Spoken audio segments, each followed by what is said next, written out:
नमस्कार, मैं हूं रत्ना और आप देख रहे हैं सी न्यूज़ भारत। वक्त हो गया है मध्य प्रदेश बुलेटिन का। बात होगी छतरपुर की, जहां विश्व कप विजेता महिला क्रिकेटर क्रांति गौड़ का हुआ भव्य स्वागत।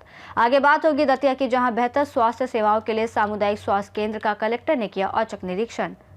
भारतीय महिला क्रिकेट टीम की महत्वपूर्ण सदस्य क्रांति गौड़ आज खजुराहो पहुंची। क्रांति गौड़ ने इस अवसर पर कहा, मैंने तो पहले ही कहा था कि मैं भारतीय टीम की तरफ से खेलूंगी और खेली और विश्व कप जीत कर लाई। यह मेरे लिए और बुंदेलखंड वासियों के लिए गर्व की बात है। खजुराहो एयरपोर्ट पर विधायक अरविंद पटेरिया के नेतृत्व में बड़ी संख्या में लोग पहुंचकर उनका भव्य स्वागत किया। इस दौरान क्रांति गौड़ ने कहा कि बुंदेलखंड से निकलकर इस स्तर पर पहुंचना उनके लिए बड़े गौरव का विषय है।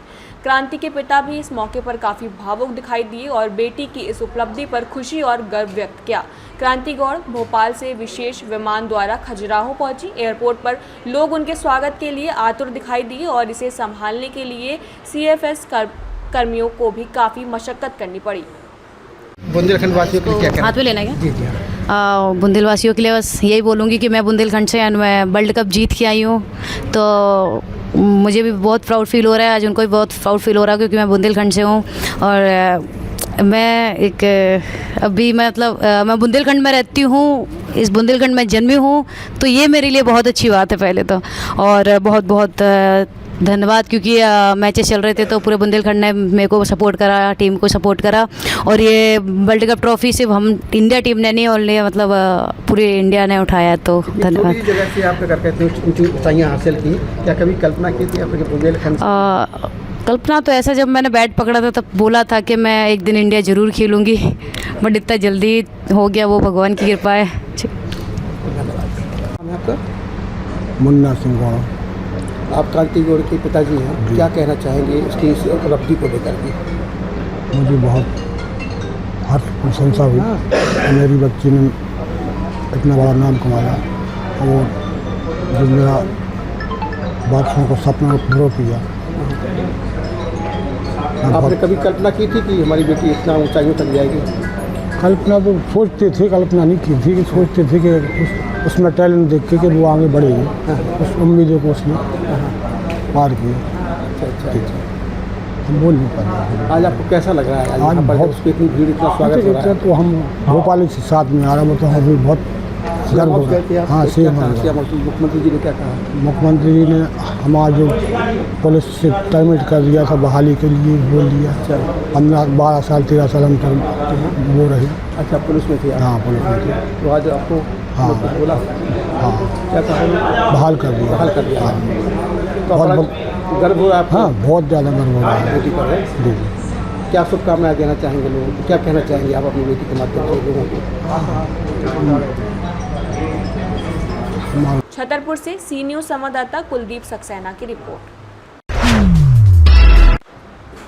कलेक्टर स्वप्निल वानखड़े ने आज शुक्रवार को इंद्रगढ़ में आमजन को उपलब्ध कराई जाने वाली स्वास्थ्य सेवाओं की स्थिति का जायजा लेने के उद्देश्य से सामुदायिक स्वास्थ्य केंद्र इंद्रगढ़ का औचक निरीक्षण किया।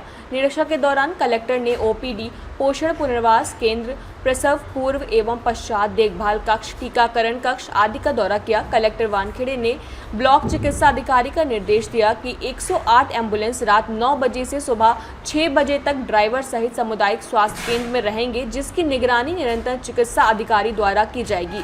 इसके साथ ही स्वास्थ्य केंद्र में वाटर प्यूरिफायर लगाने के निर्देश भी दिए। उन्होंने पोषण पुनर्वास केंद्र में भर्ती कुपोषित बच्चों की संख्या कम होने पर CDPO महिला एवं बाल विकास विभाग को कुपोषित बच्चों की पहचान कर भर्ती कराने के निर्देश दिए। कलेक्टर वानखेड़े ने कहा, स्वास्थ्य सेवाओं में किसी भी प्रकार की लापरवाही बर्दाश्त नहीं की जाएगी। लापरवाही करने वाले अधिकारियों और कर्मचारियों के खिलाफ सख्त कार्रवाई की जाएगी। निरीक्षण के दौरान SDM सवेड़ा अशोक अवस्थी, तहसीलदार दीपक यादव, BMO सहित अन्य चिकित्सक और संबंधित अधिकारीगण उपस्थित रहे। जो ये भ्रमण हो रहा है, ये हर हफ्ते कहीं ना कहीं भ्रमण करते हैं। उसका मेन उद्देश्य तो ये है कि जो कर्मचारी लोकल लेवल पे काम करते हैं, उनके मन में ये डाउट हमेशा रहना चाहिए कि जिले के अधिकारी कभी भी आ सकते हैं, जिससे व्यवस्था अच्छी बनी रहे। दूसरी बात, जिले अधिकारी जब जाते हैं तो उनके ध्यान में ये आए कि क्या कमी रह गई है, क्या कमी है, लोगों से बात करें, कर्मचारियों से बात करें, जिससे ये पता चले कि इश्यूज़ क्या है लोगों के। इसके साथ साथ भ्रमण का एक और उद्देश्य ये है कि हमारी जो मतदाता पुनरीक्षण है वो चल रहा है, तो उसके लिए भी मतदाताओं से बात करना, उनको तो कोई परेशानी नहीं हो रही है। इसके साथ साथ BLO से भी बात करना कि उन्हें क्या परेशानी आ रही है, कितने दिन में कराएंगे और क्या क्या इशू आ रहा है, ये उसका उद्देश्य। जैसे हमारे सभी के सभी पोलिंग बूथ पे सर्वे किया जा रहा है 100%, और जितने भी मतदाता हमारे पास है, लगभग 7,20,000 मतदाता हमारे पास है, सभी के सभी मतदाताओं का पुनरीक्षण होगा। तो इसमें जितने भी मतदाता हैं जिनके माता या पिता या भाई है, माता या पिता या दादा या दादी या स्वयं किसी का भी नाम अगर 2003 की सूची में है तो उनका। दतिया से सी न्यूज़ संवाददाता नितिन दांत्रे की रिपोर्ट। कलेक्टर स्वप्निल वानखेड़े ने आज शुक्रवार को क्षेत्र भ्रमण के दौरान प्राथमिक स्वास्थ्य केंद्र उचाड़, आंगनबाड़ी केंद्र उचाड़, शासकीय माध्यमिक विद्यालय उचाड़ और शासकीय प्राथमिक विद्यालय गोविंद नगर का औचक निरीक्षण किया। निरीक्षण के दौरान संबंधित अधिकारीगण उपस्थित रहे। कलेक्टर ने प्राथमिक स्वास्थ्य केंद्र उचाड़ में OPD, दवा कक्ष, टीकाकरण कक्ष और उपस्थिति पंजी की विस्तृत समीक्षा की। उन्होंने कहा कि मरीजों को दी जा रही स्वास्थ्य सेवाओं में किसी भी प्रकार की लापरवाही बर्दाश्त नहीं की जाएगी। उन्होंने आंगनबाड़ी केंद्र में उचाड़ में बच्चों के पोषण और शिक्षा की गुणवत्ता का आकलन किया। आंगनबाड़ी कार्यकर्ताओं को बच्चों को पोषण युक्त आहार और शाला पूर्व शिक्षा देने के निर्देश दिए। इसके अलावा कलेक्टर ने उचाड़ माध्यमिक विद्यालय और गोविंद नगर शासकीय प्राथमिक विद्यालय का भी निरीक्षण किया। उन्होंने शैक्षणिक माहौल, अध्यापकों की उपस्थिति, छात्र छात्राओं की नियमितता, पेयजल और स्वच्छता की स्थिति का जायजा लिया। उन्होंने शिक्षकों को गुणवत्तापूर्ण शिक्षा प्रदान करने के निर्देश दिए।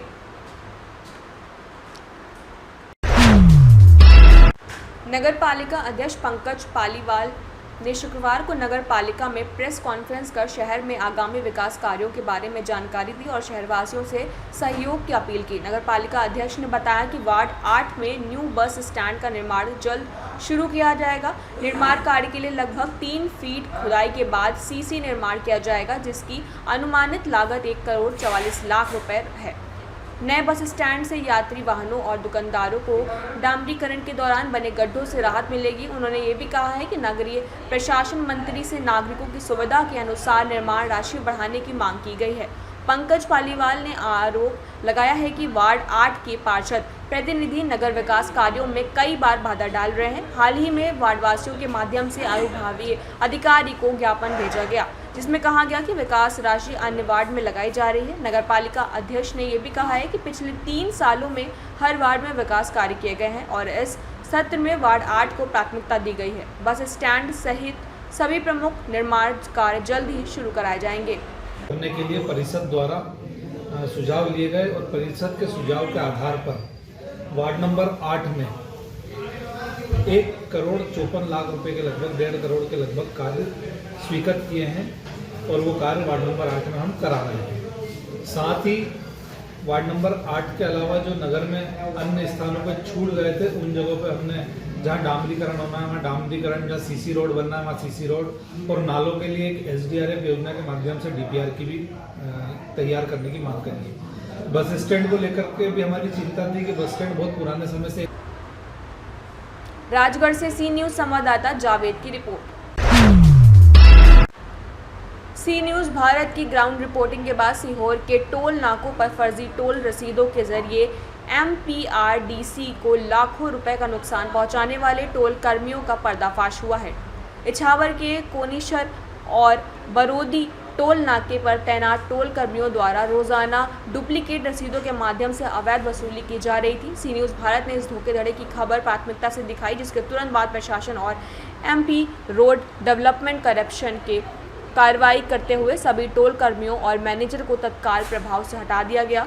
नए स्टाफ की नियुक्ति कर दी गई, जबकि पुराने स्टाफ का जांच कमेटी बनाकर जांच शुरू कर दी गई है। जांच में दोषी पाए जाने पर उचित कार्रवाई की जाएगी और जिन लोगों ने पैसे का गबन किया है उनकी रिकवरी भी की जाएगी। बताया गया है कि टोल कर्मी रोजाना रेत से भरे डंपर और ट्रॉली के जरिए डुप्लीकेट रसीद बनाकर अवैध वसूली कर रहे थे। इस कार्रवाई से अब टोल पर पारदर्शिता और नियमों का पालन सुनिश्चित किया जाएगा।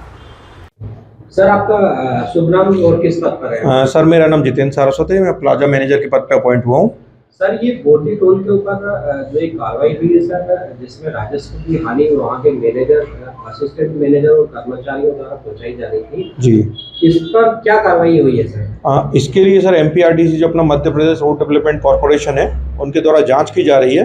जांच में ये लोग जितना भी दोषी पाए जाते हैं उसके अनुसार इनके ऊपर मुकदमा जो भी है, अमानत में खमानत या जो भी जो केस होता बनता होगा वो इन पर दर्ज किया जाएगा और उसकी पूर्ण तरह से इनकी जो भी फर्म या जो भी है उनसे रिकवरी कराई जाएगी पूरी तरह से। इस मामले में कितने लोगों को हटाया गया है सर?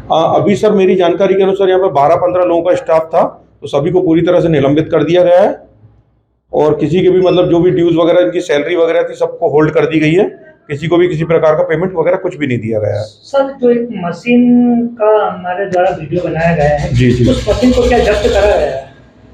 इसकी जानकारी सर मेरे पास तो नहीं है, लेकिन मशीन जो है जो HM मशीन की शायद आप बात कर रहे हैं, जो हैंड मशीन यूज में आ रही थी, वो मशीन डिपार्टमेंट के पास होनी चाहिए मेरे हिसाब से अभी तक तो ये वो मशीन ओरिजिनल है कि नकली क्या है?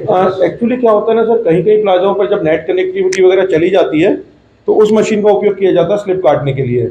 अब ये उस पर डिपेंड करता है कि जो उससे स्लिप निकल रही है उससे जो अमाउंट जनरेट हो रहा है वो लोग अपने प्रशासन के खाते में जा रहा है या नहीं जा रहा है। अगर वो प्रशासन के खाते में जा रहा है तो वो वैलिड है, अगर प्रशासन के खाते में नहीं जा रहा है तो वो उसमें दायरे में आ जाता है कि आपने गलत किया है, गवर्नमेंट से आपने फ्रॉड किया है। सर मशीन का भी एक मतलब प्रिंट निकलता है तो उसमें पूरा रिकॉर्ड मेंटेन होता है। बिल्कुल बिल्कुल, तो उसका रिकॉर्ड मेंटेन आपस में मिलाया जाएगा? बिल्कुल सर मिलाया जाएगा। उसकी एक एक पूरी मशीन की जांच होगी, उसकी सीरियल नंबर से लेके हर चीज़ जो रसीदें निकली गई हैं उसकी पूरा रिकॉर्ड उसमें आएगा और उन रसीदों को मिलाया जाएगा कि वो फर्जी हैं या वैलिड है।